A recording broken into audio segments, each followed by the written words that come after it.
UKLO 1 year masters. No IELTS required up to 5 years visa. High visa success rate. శనివారం ఉదయం నుంచి కూడా convention Nagarjuna hero Nagarjuna కన్వెన్షన్లు మొత్తం కూడా కూల్చివేస్తుంది హైడ్రా బృందం. మరి దీని మీద కొన్ని కామెంట్స్ వస్తున్నాయి. ఏమొస్తున్నాయంటే ఇప్పుడు కన్వెన్షన్ అనేది స్థాపించి కూడా 10 సంవత్సరాలు అవుతుంది. అండ్ నాగార్జున స్థాపించి కూడా ఇప్పుడు తను కట్టుకున్న తర్వాత ఈ 10 సంవత్సరాలలో జరగని ఈ హైడ్రా బృందము ఇప్పుడు వచ్చి కూల్చివేస్తుందంటే నాగార్జున దీన్ని అక్రమంగా సంపాదించాడు, భూ కబ్జా చేసి సంపాదించాడు అనే ఒక వ్యాఖ్యలు వస్తున్నాయి బయటికి. ఆ భూ కబ్జా చేసి కట్టినప్పుడు కూడా మరి కేసీఆర్ ప్రభుత్వం అండగా నిలబడ్డది కాబట్టే భూ కబ్జా అనే విషయాన్ని బయటికి రాకుండా బీఆర్ఎస్ ప్రభుత్వం ఉన్నప్పుడు దాచేసింది కాబట్టే నాగార్జున ఇన్ని సంవత్సరాలు అక్కడ ఆ కన్వెన్షన్ని నడిపించుకోగలిగాడు అనే ఒక వ్యాఖ్యలు బయటకు వస్తున్నాయి. నిజమేనా? కాదు, పూర్తి అవాస్తవం ఇది. ఆ రోజు కూడా కన్వెన్షన్ ని కూల్చడానికి మా ప్రభుత్వం, మా బీఆర్ఎస్ ప్రభుత్వం కూడా వెళ్ళింది. ఇప్పుడు కోర్టుకు పోయి స్టే ఆర్డర్ తెచ్చుకుంటే ఒక గవర్నమెంట్ అనేది కోర్టు ఆర్డర్స్ ని ధిక్కరించిపోయి కులగొట్టగలుగుతారా? ఆ రోజు కూడా ఆయన మధ్యంతర ఉత్తర్వులు తెచ్చుకున్నాడు. మాది నేనేం అక్రమంగా కట్టలేదు, దీని మీద విచారణ జరిపినాకనే నిర్ణయం తీసుకోండి అని నాగార్జున గారు తీసుకున్నారు. ఆ రోజు కూడా మధ్యంతర ఉత్తర్వులు తీసుకున్నాకనే ఆగిపోయింది. ఈ రోజు కూడా మధ్యంతర ఉత్తర్వులు వచ్చినాకనే కదా మీరు సగం కులగొట్టి ఆపేసిండ్రు. అంటే మీకు కూడా సంబంధాలు ఉన్నట్లునా ఆపేసినందుకు? అంటే మీరు కోర్టు తీర్పును నిర్ణయించి, ఇప్పుడు కోర్టు తీర్పుని ఏ ప్రభుత్వం అయినా సరే, కోర్టు ఏ రాష్ట్రానికైనా ఏ దేశానికైనా కోర్టు అత్యున్నత న్యాయస్థానం, వాళ్ళే అసలు ఒక డిక్లేర్ చేసేది ఇట్లాంటి విషయాలు. వాళ్ళని ఏ ప్రభుత్వం అయినా ఖచ్చితంగా గౌరవించి తీరాల్సిందే, ధిక్కరించనికే వీల్లేదు ఈ సమాజంలో. అట్లాంటప్పుడు ఆ రోజు కేసీఆర్ గారు కోర్టు తీర్పుని తీసుకునే మధ్యలో ఆపేసిండ్రు కులగొట్టకుండా. ఈ రోజు కూడా నువ్వు అదే పని చేసినావు. కోర్టు తీర్పు వచ్చినందుకే, స్టే ఆర్డర్ వచ్చినందుకే నువ్వు గమ్మున సగం కులగొట్టి సగం ఆపేసి వచ్చినావు. అంటే నీకు కూడా ఏమైనా లావాదేవీలు నువ్వు కూడా ఆపుతున్నావు, నువ్వు కూడా ఏమైనా లోపల ముట్టినాయి అనుకోవాలా? మరి నేను కూడా అనుకోవాలన్నా ఈ సగం కులగొడుతుంటే నాగార్జున వచ్చి నీకేమైనా సూట్ కేసులు అంతా చేసినాను అనుకోవాలా నేను?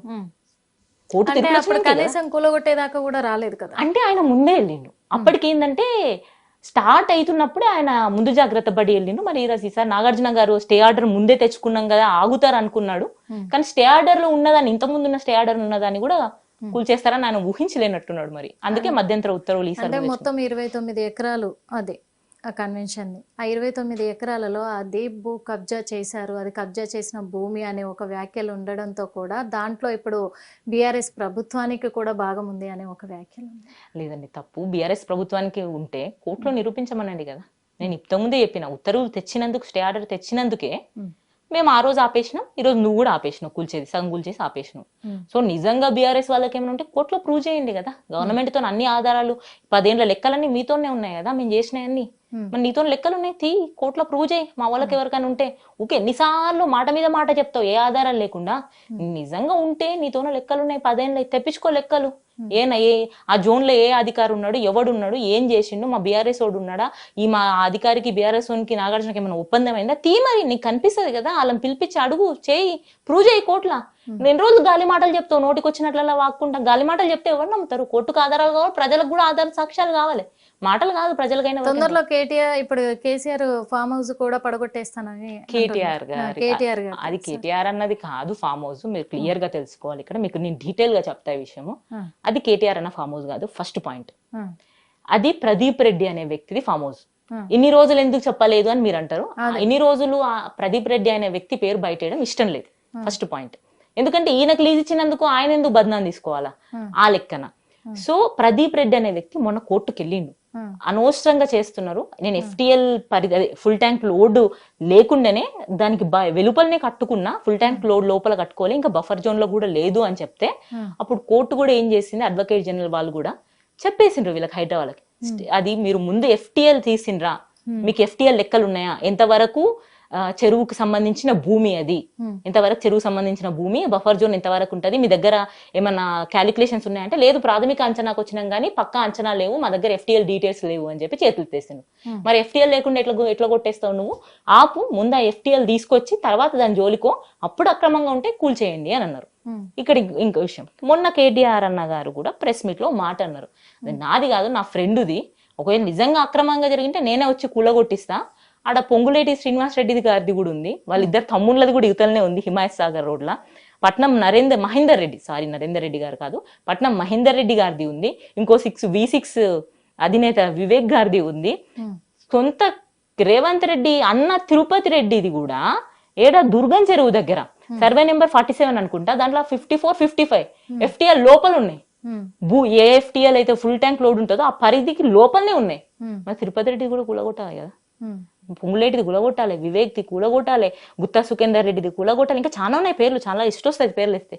మరి వాళ్ళందరిది కాకుండా నువ్వు ఈరోజు వచ్చి అసలు వాళ్ళకి ఏంటంటే మీకు క్లియర్ గా చెప్తా, ఇక్కడ వాళ్ళ ఉద్దేశం ఏంటంటే ఫస్ట్ చిన్న చిన్న వాళ్ళే కూలగొట్టుకుంటూ పోతారు. అంటే ఎవరు ఒక 3-4 అంతస్తులు అప్పులు చేసి లేకుంటే లోన్లు తీసుకొని ఒక 4 ఫ్రెండ్స్ కలిసి ఓ 10 కోట్లు 5 కోట్లు 8 కోట్లు పెట్టి అప్పు తీసుకొచ్చి కట్టి అమ్ముకుంటారు. అట్లాంటి చిన్న చిన్న వాళ్ళే కూలగొట్టుకుంటూ వస్తున్నాడు. మధ్య తరగతివి అబో మిడిల్ క్లాస్ పీపుల్ పలగొట్టుకుంటూ వస్తున్నాడు. ఎందుకు అది పలగొడుతున్నాడు అంటే పెద్దోళ్ళని బెదిరియనికి. అసలైన వాళ్ళే ముందే వాళ్ళగొట్టకుండా చిన్నోళ్ళ మీద, మధ్య క్లాస్ వాళ్ళ మీద, అదే మిడిల్ క్లాస్ వాళ్ళ మీద తన రుబాబ్ చూపించుకుంటూ వస్తున్నాడు. వీళ్ళను వలలో వేస్తే పెద్ద చేపలు పడతాయి. పెద్ద చేపలు పడితే నొక్కేయచ్చు డబ్బులు. ఎందుకు నొక్కేయాలి? ఇప్పుడు కప్పం కట్టాలి పైన ఢిల్లీ ఇప్పుడు మామూలుగా ప్రాంతీయ పార్టీ అయితే ఢిల్లీ జాతీయ పార్టీలో కప్పం కట్టాల్సిన అవసరం లేకుండా ఇప్పుడు రేవంత్ రెడ్డికి పైన కప్పం కట్టాలి కదా. ఎలక్షన్స్ కూడా రాబోతున్నాయి, GHMC ఎలక్షన్స్ వస్తున్నాయి, వాటన్నిటికి డబ్బు సంపాదించాలి. ఇప్పుడు సర్పంచ్ ఎలక్షన్స్ వస్తున్నాయి, ఇంకా చాలా దగ్గర కూడా ఎలక్షన్స్ రాబోతున్నాయంట. వాటన్నిటికి డబ్బు కావాలా? డబ్బు ఎక్కడి నుంచి వస్తుంది? ఇది ఒక హైడ్రామా స్టార్ట్ చేసిండు, ఉన్నోళ్ళతో నొక్కేయచ్చు. ఎందుకంటే ఒక్కసారి ఆలోచించండి, మీరే 29 ఎకరాలు నాగార్జున గారిది అన్నారు, పొంగులేటిది కూడా చాలా ఎకరాలు ఉందంట. అంటే ఉదాహరణ చెప్తున్నా, అట్లా ఎంత పెద్ద ఇంతవరకు ఒక్క బిగ్ షాట్ అయిన బిల్డర్ది పేరు వచ్చిందా? ఆ బిగ్ షాట్ బిల్డర్ కూలగొట్టిండు అని వచ్చిందా? చిన్న చిన్న బిల్డర్లు మాత్రం కూలగొడుతున్నాడు. ఎందుకంటే బిగ్ షాట్లతో ఒక్కేయడానికి బ్లాక్ మెయిలింగ్ దందాలు, వీళ్ళని కులగొట్టి వీళ్ళని ఎర్రలాగా వేసి ఆ పెద్ద చేపల్ని బట్టి వాళ్ళతో డబ్బు గుంజనికి చేస్తున్న నాటకాలని మాకు క్లియర్ గా అర్థమవుతుంది. ఇది అసలు మాట హైడ్రామా వెనకాల. ఇంకా KTR గారి ఫామ్ హౌస్ కాదు అది ప్రదీప్ రెడ్డి గారిది. ఇంకోటి ఏమంటున్నారంటే మరి అఫిడవిట్ లో పెట్టిండ్రు కదా అక్కడ ఉంది అంటే, అఫిడవిట్ లో పెట్టింది ఏంది, ఫామ్ హౌస్ ఉందని పెట్టలే, అగ్రికల్చర్ ల్యాండ్, అది కూడా శైలిమ గారి పేరు మీద ఉంది తప్ప అది ఏంది అంటే అది 311 అనమాట. ఏంది ప్రదీప్ రెడ్డి గారిది. ఇది 302, 304 ఉంది. ఎవరిది? సర్వే నెంబర్ KTR అన్న గారి వైఫ్ శైలిమ గారిది ఉన్నది 304, 303. అది అగ్రికల్చర్ ల్యాండ్ ఎక్కడ, ఫామ్ హౌస్ ఎక్కడ? ఇంటికి ల్యాండ్ కు తేడా ఉంది కదా. అఫిడవిట్ లో పెట్టింది ల్యాండ్ ఉందని పెట్టిండ్రు, ఫామ్ హౌస్ కాదు. ఆ సర్వే నెంబర్ 311 అనుకుంటా. సో దానికి దీనికి సంబంధం లేదు. కూలగొడితే బాజాప్తా కూలగొట్టండి. మీ తిరుపతి రెడ్డిది కూలగొట్టండి, పొంగులేటిది కూలగొట్టండి, వివేక్ది కూలగొట్టండి, ఇంకెవరెవరో మేము పేరు చెప్పినాం, గుత్తా సుఖేందర్, పట్నం మహేందర్, వాళ్ళందరూ కూలగొట్టండి. అది కూడా కూలగొట్టండి నిజంగా అక్రమంగా ఉంటే, మాకు ఎలాంటి అభ్యంతరం లేదు. అందరిది కూలగొట్టండి, అందరికి సమాన్యాయం చేయండి, అంతే. సమాన్యాయం చేయాలి, ఎలాంటి ఇది కూడా మాకు అభ్యంతరం.